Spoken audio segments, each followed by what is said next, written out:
Welcome back to the show, my fellow extraordinary Americans. For today's episode, we have Leanna Schwend. Leanna is an entrepreneur, pharmacist, education specialist, and small business owner. She is the owner of Yellowstone Pharmacy, which is based in a small town from rural eastern Montana. Her pharmacy promotes health and wellness beyond the script through pharmacist led clinical services, as well as carrying quality products. Her store strives to empower patients with chronic conditions through to live well with education, nutrition, fitness, and access to medication. The business culture is family centered and community focused and is committed to offering personalized care. Diabetes education is very near and dear to her heart, and she has made it her mission to encourage and show patients that they can not only survive with diabetes, but also thrive. She hopes to make a global impact with a premier digital curriculum that will aid and be of service to all patients with type 2 diabetes. In addition to being a small business owner, Liana is a wife and mother of three kids. She's also a symbol and hope and inspiration to all those that want to support or start small business pharmacies with family and community values in opposition to big pharma who tend to prioritize profits over everything else and promote medicine that merely resolves the symptoms and not the root cause of the disease. Liana is what I would call an extraordinary American with an amazing vision, and I'm honored to have her on the show. Liana, are you there? I am. How are you? Hey, Liana, it's an honor to have you as a guest on the show. I'm actually really excited to have you. How are you doing today? I'm doing well, thanks. How are you? I'm doing good. So, Liana, I know that you're an entrepreneur, you're a pharmacist, and you're a small business owner. Can you tell us a little bit more about your background and how you got started? Yeah. So my background, it really began when I was very young. I'm a second generation pharmacist, so I really grew up in my mom and pop shop. My parents owned the pharmacy for 37 years. My youngest memories in the business, I remember going to work with my parents and actually taking my stuffed animals and lining them up in the back room and playing pharmacist and patients, with my little stuffed animals. So yeah, that was kind of always instilled in me at a young age. That community feel, seeing what they could do to help people. So, yeah, that began my path.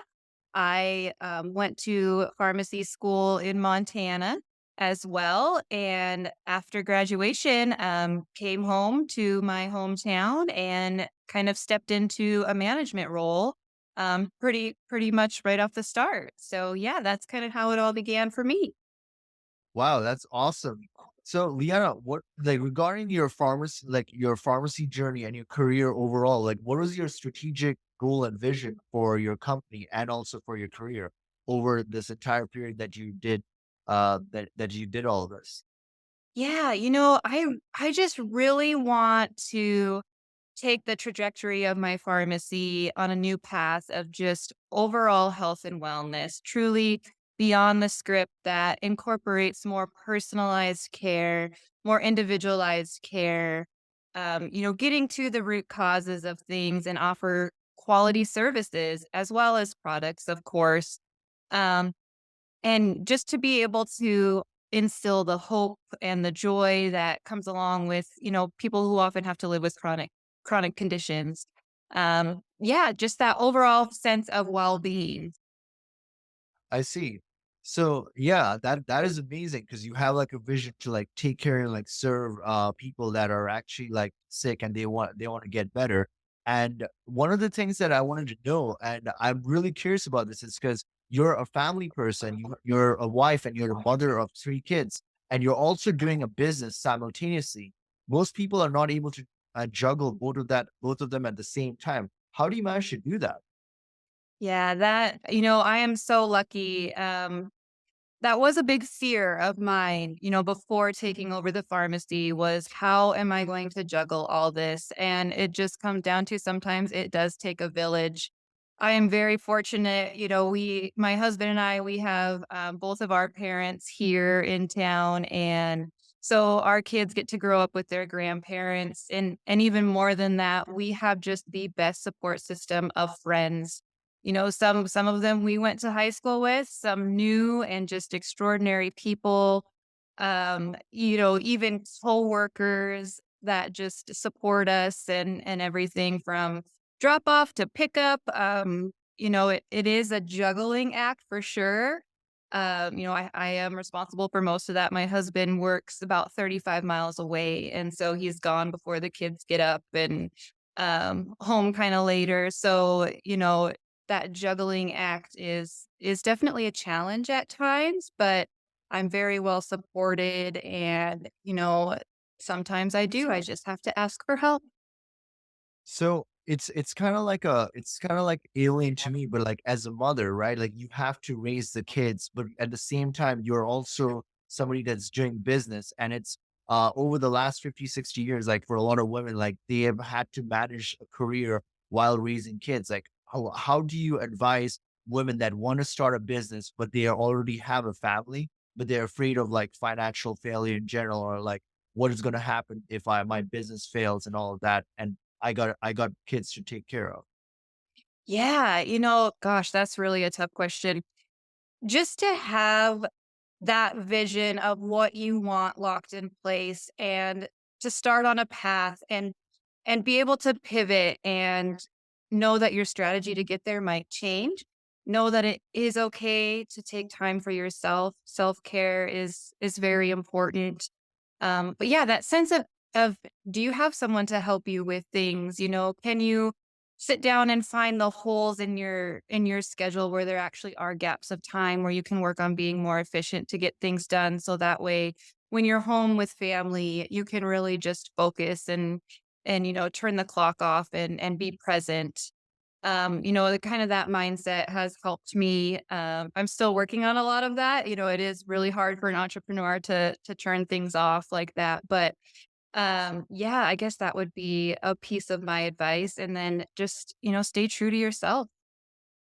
So, it's kind of like a great intersection that I just realized is happening. Like you have a family with three kids and like you're also from a small town. A lot of people, they actually feel like when they're like they normally like when I've talked to people in Austin, Texas, where I grew up, right? Over the last 12 years, a lot of people like came from small towns all over Texas and they were like, I feel they felt like the people over there were holding them back.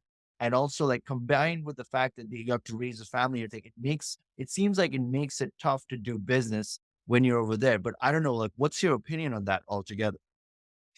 Yeah, I guess there's probably a paradigm belief there somewhere. I guess I would say for me though, coming home to my small town, I felt nothing but support. There are things where I've been nervous or fearful when I want to instill change. My parents did things a certain way for so long. How's it going to look when I come in and say we're actually going to go down this path?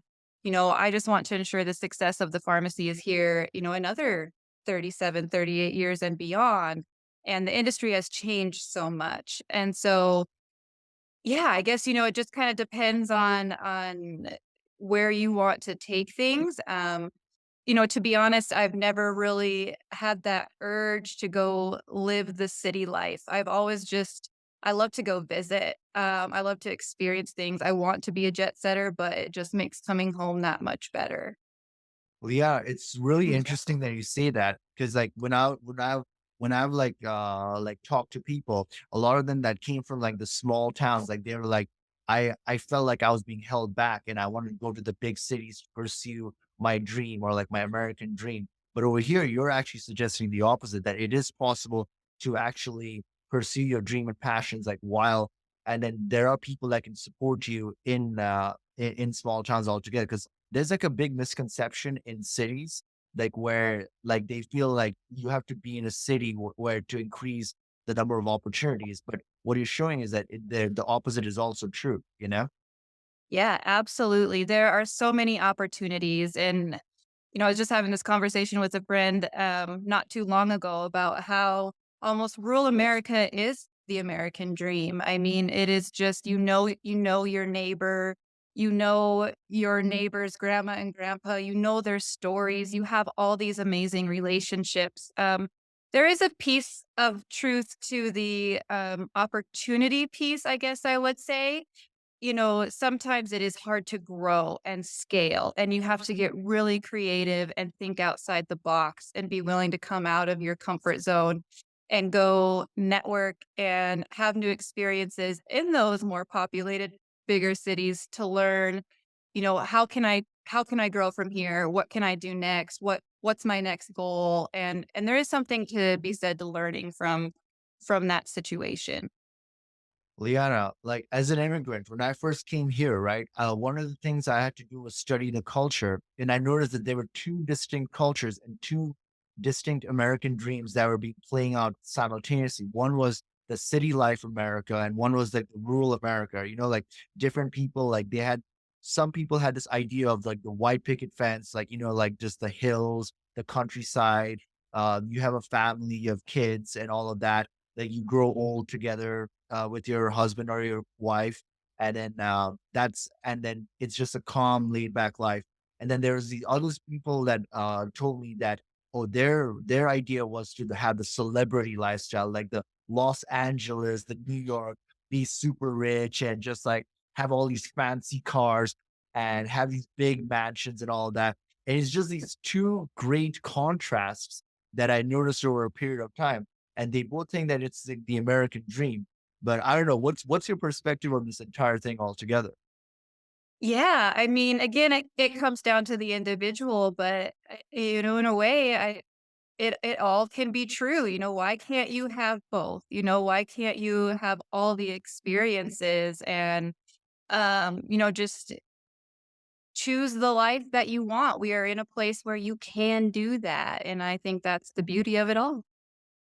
No, yeah, Mm. I totally agree. It's just that it was just like interesting, like when I came here and then I was just trying to understand more about American culture, how there's like these two completely different worlds and they're just somehow simultaneously coexisting with each other. And there's these like it's almost like you're at this junction point and you have these two roads and then they lead to these two different American dreams. One with one American dream being like the house with the kids, the family, and just basically the hills, the mountains, the lakes, like perhaps even like a beach or something. And then there's like the other side, which is like all about the glamour and glitz, like kind of like the Las Vegas, Los Angeles style. So it's a very interesting contrast, and I was deeply fascinated by that. Yeah, and it might even be that American dream persona changes at different phases in one's life too, to be able to have different experiences and to grow and yeah, for me mine is definitely probably a little bit slower to where I can get out and travel and experience those more fast things. We actually had some friends visiting not long ago, and it was so funny. We were out late and we were having dinner and enjoying company and music, and he said to me, "Oh gosh, it's so great to be here. I really needed to slow down." And I was like, "Man, this is kind of a real upbeat night for us over here. Like, I'm tired to go to bed." But yeah, it is. Everyone's perception of that is different. It's really interesting. But Leanna, on a different note, what was like some of like the biggest lessons you learned while you were like running your pharmacy and just like overall in your career altogether? Yeah, especially in the pharmacy industry, you have to be resilient. You have to be able to pivot and you have to be able to pivot quickly. There's just a lot of barriers in the healthcare industry at times. And so I guess that would be one of the things that come to mind. I see. Yeah, it's just like really interesting, right? Because like you have like these you have this a lot of people when they think of pharmacy, they think of like the big pharmas in New York or something like that. But like what does it look like in a rural town altogether? Like what is your worldview of how that looks like in general? Yeah, so there are definitely different areas of pharmacy, especially in retail. The big box chains that have the grocery, the retail, the areas where pharmacists in those settings can sometimes reach burnout really quickly. They have corporate telling them that they have to meet certain benchmarks and things like that, almost machine like, and I have a lot of respect for pharmacists in that area, because they're working hard and they're having to keep patients safe while doing all of that, pumping out I don't even know how many prescriptions a day. And in our independent setting, it is more um patient centric, I guess I would say. We have a full front end, gifts over the counter, blood pressure monitoring, clinical services, as well as the more traditional prescription dispensing. Um, but it's just the way that the industry is right now, it is very tough for independent pharmacy. There's almost like a monopoly feel with the way that the system is set up. And, I used to kind of say, gosh, it's going to be hard for independent pharmacies to make it. We're in the fight of our life, and that is true. But at the same time, I am so impressed with independent pharmacy right now because we are still here and we still are making the pivots. We are still finding ways to help patients and we are finding ways to go above and beyond and not just survive, but try to thrive in the system that we're in. And, we're banding together, we're trying to make legislation happen. And, it's just, I get an optimistic feeling about it. I don't think we're going to go anywhere. Liana, I have great admiration and respect for you in this regard because, right now, what I see on a national level, like, it's just not in the pharmacist industry, but it's just like in general, like, there's like a big battle between small independent businesses, like, what you call the mom and pop shops and the big retail businesses or the big pharma altogether. And these big businesses are just like monopolizing everything, as you said, and they're just like taking over. But you see, America, and the entire notion of American economy is based on small independent businesses, right? But what, like, from your perspective, like, what has been the situation, like, in general, of like, like, what is your perspective as a small independent business owner, knowing the situation? Yeah, at times it's definitely very scary, things due to inflation and cost of goods where you're smaller, what's available to you versus, the big box stores. Where I'm at, it's very rural, but it is not uncommon. The nearest pharmacy is 45 miles away, the next box chain. And it is not uncommon for patients to have access to a lower copay prescription to want to drive there to get that. And while they're there, they'll get their groceries. While they're there, they'll shop for clothes. So that is something that we have to contend with. But at the same time, there is a lot of loyalty in small town America. There is a lot of loyalty to small businesses. And again, another great community feel where you can just band together and, what does our community not have that we need to bring in? How can we better serve our people and our patients to make it so where they don't have to travel or they don't want to travel? And, just how can we be better and band together to do that? No, Liana, that's something that I noticed, right? Like, a lot of times, like, whenever you see the news and the media, like, they're always looking at these big businesses like Apple or like Tesla and stuff like that.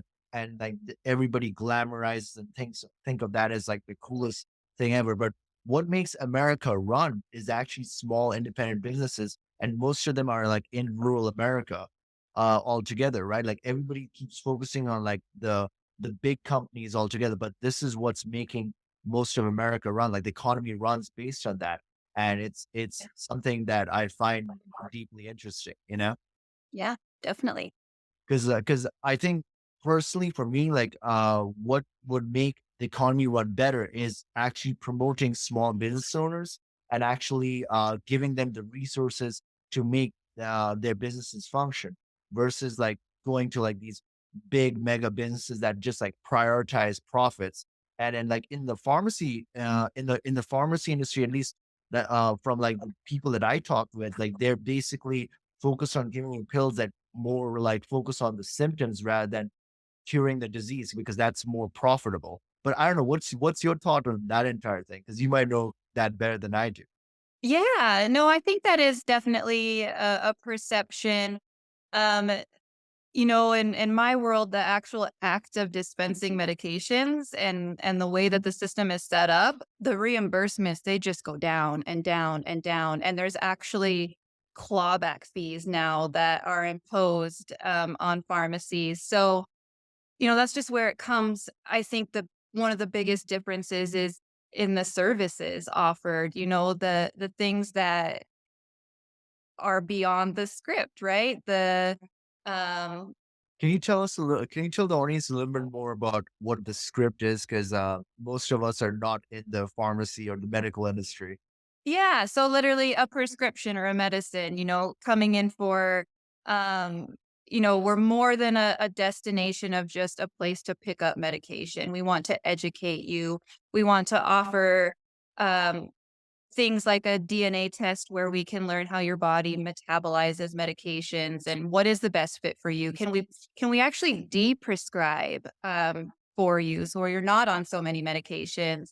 Diabetes education, pharmacies are doing immunizations now. Just so many things that we're the most easily accessible healthcare worker. You can come in anytime, no appointment necessary, and we're really kind of a missing link in the system. We can communicate with your doctor, we can communicate with your insurance company. So yeah, I think it just is a great one stop where you can really benefit with your health for sure. Yeah.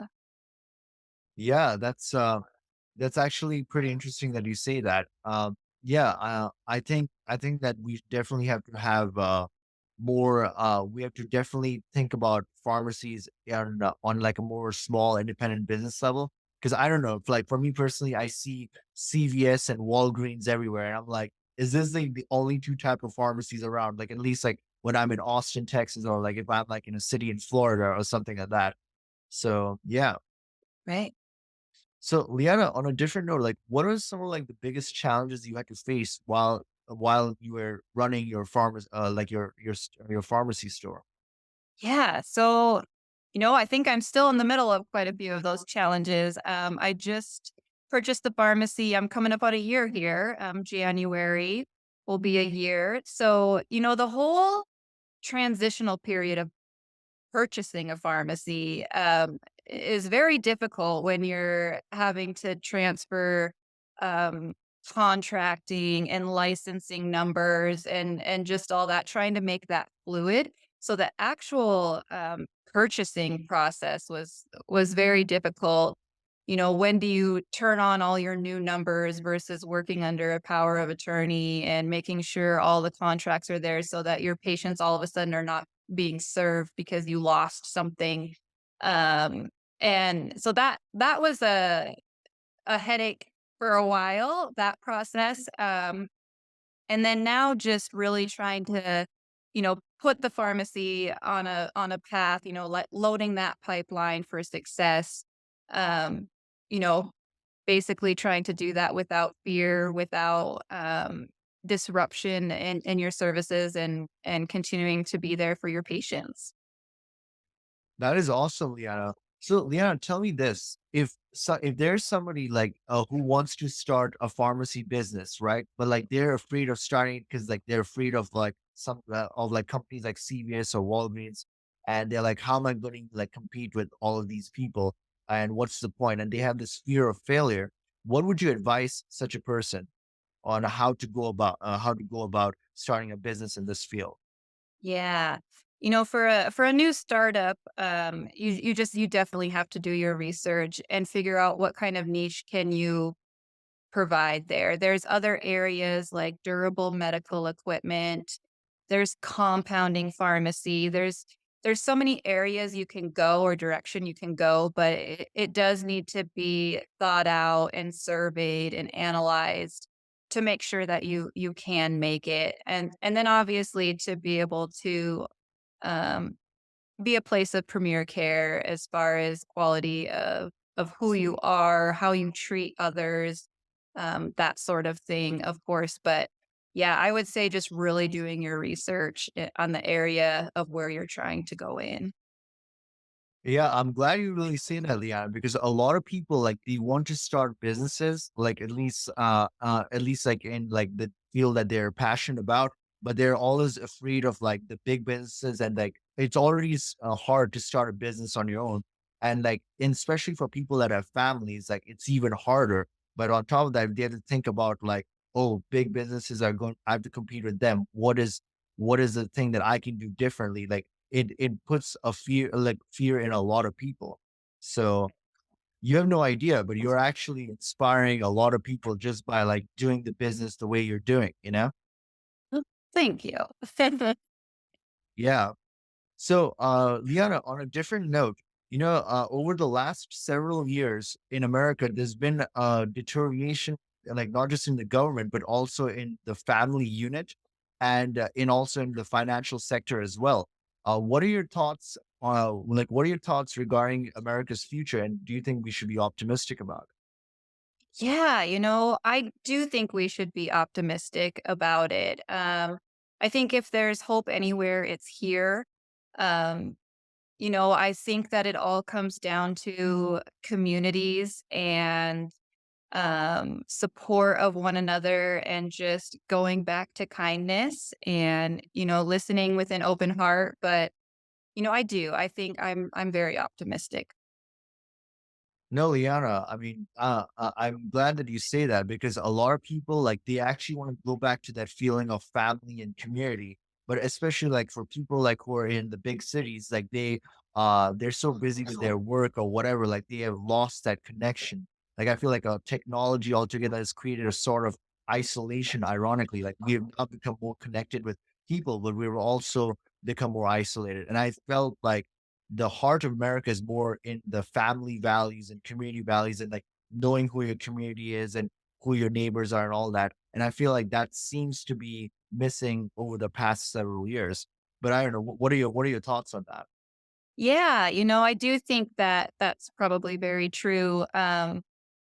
It nothing will ever replace face to face. I'm glad we're able to get back to that. But yeah, I think that the heart of all things does come to relationships and community. And, hopefully we can just get back to a good place in all of that. I mean, Leanna, that's why I wanted to interview you. I was like pretty excited about interviewing you because like you have a different aspect and you have like a different way. Like I've known you and you have a different way of going about business, right? Like, unlike the big businesses that are all, oh, profit oriented, like, oh, it's all about the numbers and everything. You have like a different feel when you're doing your business. It's more about community and family values and all of that. And I feel like that seems to have been missing in America on like a national level. Yeah. Yeah. I think that's just how you create loyalty. It's how you create support. And, it's just, yeah, I think it's the root of all things. Yeah. So, yeah, definitely. So, Liana, I know that you have a curriculum for diabetes, like to educate people about diabetes. Can you tell us a little bit more about this education and the premise of what got you started on this? Yeah. So, I was diagnosed with type 1 diabetes when I was 25. I won't tell you how long ago that was. I'm not going to give my age away. But, that just really started. People are not going to judge you with that. So, but Oh, man. I just that really, it really changed my life. 25, just about to graduate pharmacy school, and I was just blindsided with this diagnosis. I had all the signs and symptoms, but I was in denial. I thought, "Oh, I'm just really stressed. This can't be." And I was actually, um, at home doing a community pharmacy rotation in my pharmacy and thought, "Oh, I'm just gonna, check my own blood sugar," which don't do, by the way. You can't diagnose yourself. You need to go into a doctor, but I did it anyway. And, my number, I can still remember it flashing on that glucometer was 311, and I thought, "Uh-oh."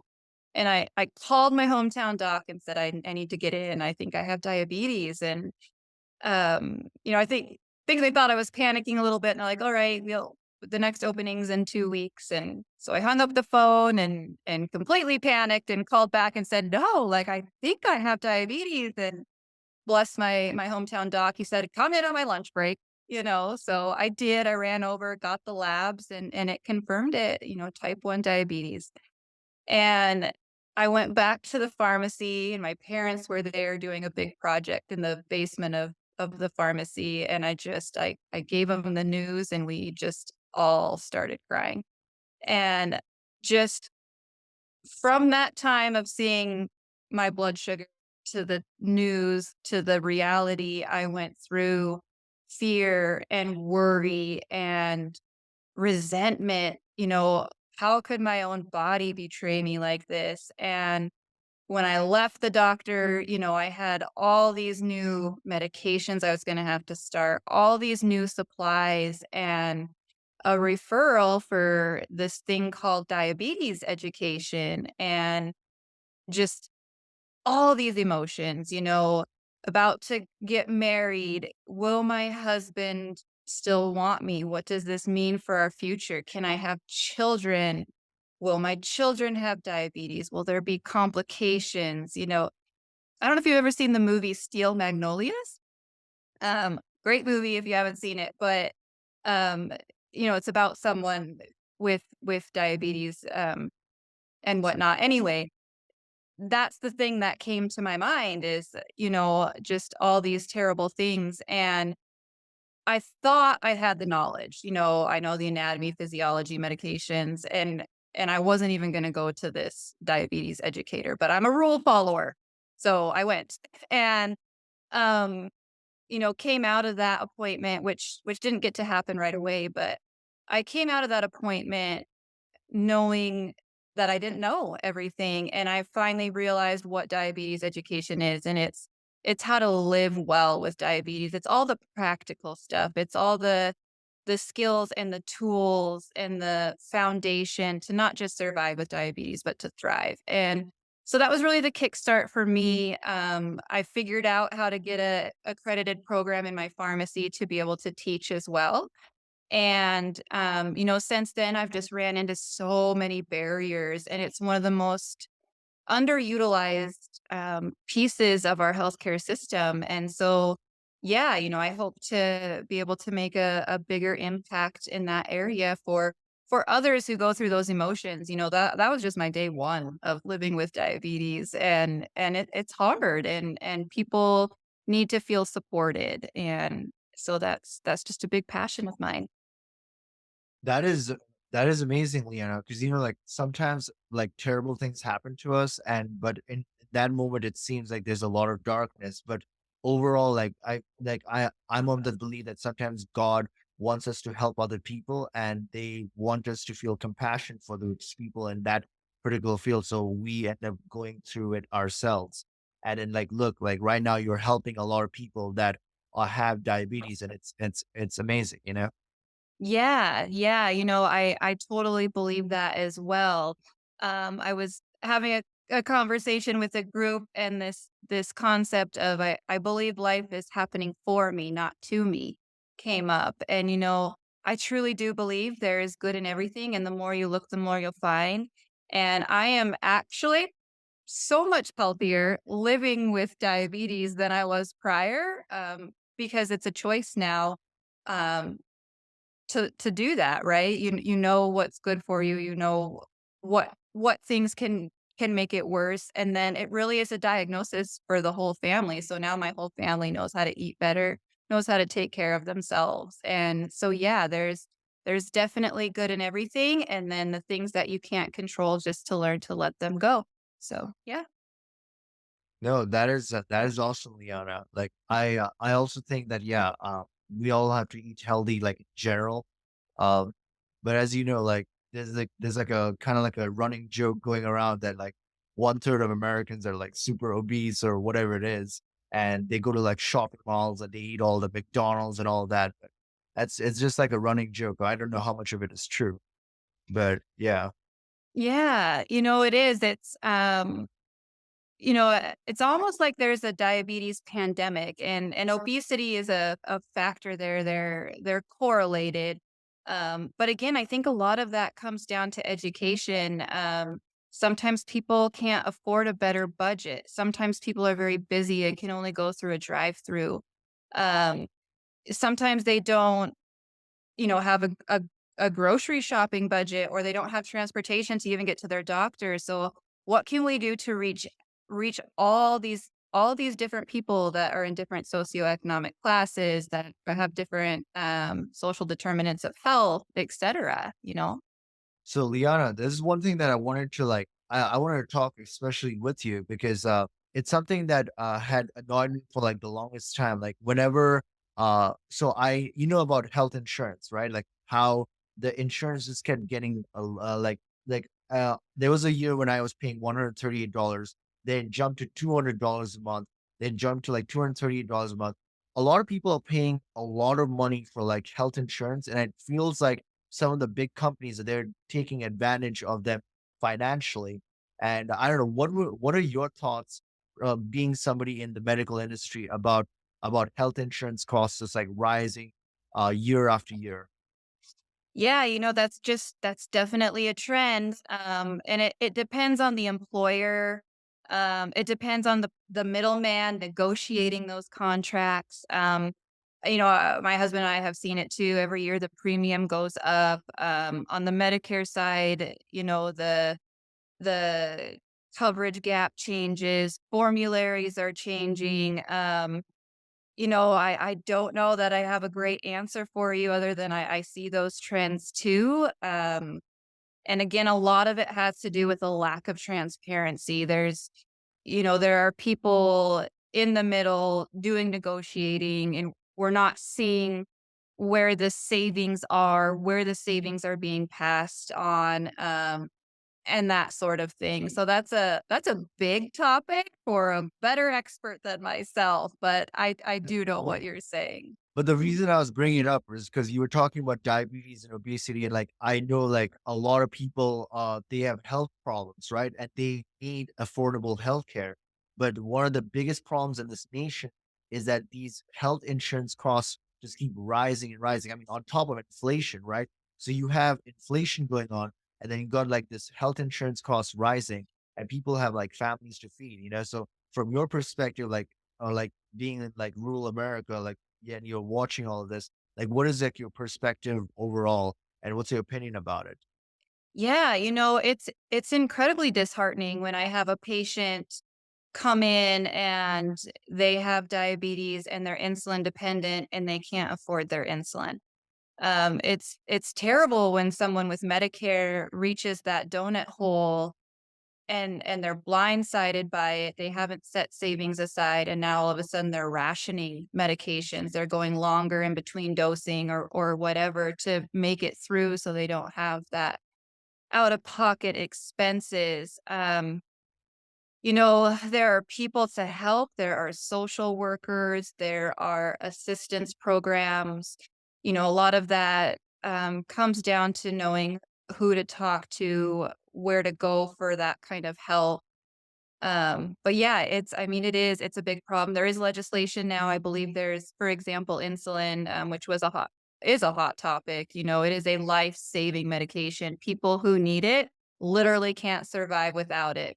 Me with type 1 diabetes, if I will not survive without insulin. So, but there are insulin cap bills coming down the pipeline, to hopefully help with some of that. But regardless, it is, and then as the pharmacy, right, it's almost like people get mad at us for the cost of their medicine now, but we're not the ones pricing it. It's their insurance, and the way that the system is set up. But, those are really tough conversations. People have to be angry at someone, and I'm sorry they're angry at you. Like I know for a fact myself, like there was a story that came out a few years ago about the big pharma brew. Like his name was Skrillex, and there was this life-saving drug that was a charge at $13.50, but he bought this company. He's like in New York, and then he charged like thousands of dollars for the same thing to make profits. And it created an uproar altogether, and people were pissed at big pharma. Like they because you cannot take a life-saving drug and then just like make it unaffordable. I think the price was 750. He made it, he increased the cost from $13.50 per pill to $750 per pill or something like that. Yeah. Yeah. I mean, it's a hot topic right now for sure. Yep. I mean, it's something that I would love. I would have wanted to talk with you for hours and hours about it because like you're in the you're in pharmaceutical industry, and I wanted to see a your perspective of all things. But we don't have that much time for this interview. So Yeah, that we'll do that though. There's a lot going on there. yeah, I mean, but like for like the audience, especially like yeah, they know that their insurance costs are rising, and they want affordable healthcare. And yeah, I feel like the solution is more of like having small independent businesses that which are and like pharmacies altogether that are more family oriented and more based on community values. Because Yeah. that's at the end of the day, like the major takeaway I feel like we from this interview is about family oriented, community oriented businesses. They have a different feel. They have more compassion, unlike like big businesses that are more like they more prioritize profits. And that's like the main point that I'm trying to make over here. Yeah, yeah, we do. We spend a lot of time, when we see a high copay come across or something, we automatically go look for a manufacturer coupon or assistance, before the patient ever even comes in the door. We're already trying to, get ahead of the situation and find ways to help. So yeah, it does. It comes down to those relationships. Yeah. Yeah. Um, so Liana, is there any project that you're working on right now that you'd want the audience to get a glimpse into or some Yeah. work that you're doing? Yeah. A couple of things. Another topic that's really near and dear to my heart is actually in the space of opioid use, opioid prevention, and that sort of thing. So, working on a little project, a little campaign here in Montana called Promise to Protect Montana, where we're have been given a grant to be able to offer a new locking cap um, to go along with a patient's opioid prescription, and it is meant to be abuse deterrent to prevent unintended misuse of a prescription that has abuse potential. And so that's something that we're really excited to be a part of.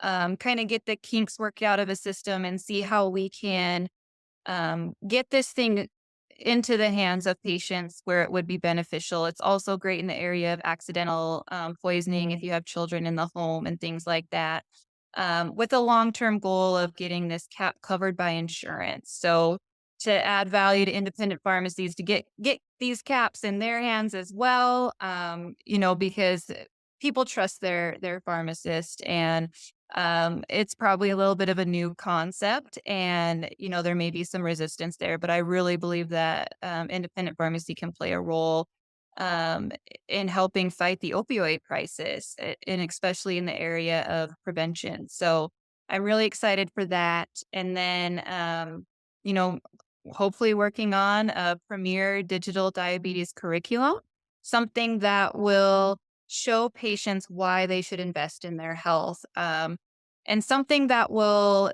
do it in a way that brings them hope and joy and fill the gaps in care that is out there right now and make it accessible. So I'm really excited to begin working on that as well. That is awesome, Liana. Like, what you're doing is actually really because yeah, the opioid crisis is crazy, and a lot of families they're ruined because of like drugs. Like it destroys families altogether. It's well known. So that's really awesome. So, Liana, where can our audience go to connect with you and get to know more of what you're doing? Yeah. So I'm on social media. You can follow it's Yellowstone Farmer with a PH because I think that's really funny. And also on LinkedIn, just under Leanna Schwend. So yeah, happy to answer any questions. That is awesome, Liana. Yeah, I want to conclude this interview by telling you that, yeah, you're an extraordinary American and you basically are a symbol when it comes to like small independent businesses that are like fighting to survive. And a lot of people, I do hope will take inspiration with that and they start their own small independent businesses because Ultimately, that is the backbone of the economy. And what you're doing regarding the with your dreams and passions about pharmacy is also pretty amazing, and you're helping a lot of people, especially in diabetes. So I'm really honored to interview you. And I do hope that you come back to the show at a later time. Yeah, you betcha. Thank you. Yeah. And I want to conclude this show by telling my fellow extraordinary Americans that, hey, there's an extraordinary American within each and every one of us. And it's our duty to awaken it and unleash it. Until next time, bye for now. Hey there, everyone. Thank you for watching Extraordinary America. If you like what you see, please do subscribe to our podcast and share it with others. Remember that the best investment that you can make in your lifetime is in your own financial education, for it is knowledge that truly sets you free. Also, remember that your purchasing power is being diluted through inflation, and then the practical thing to do is to protect the loss of your purchasing power by investing in precious metals or the right cryptocurrencies. Also, never forget that you are an extraordinary American. We'll see you in the next episode. Bye for now.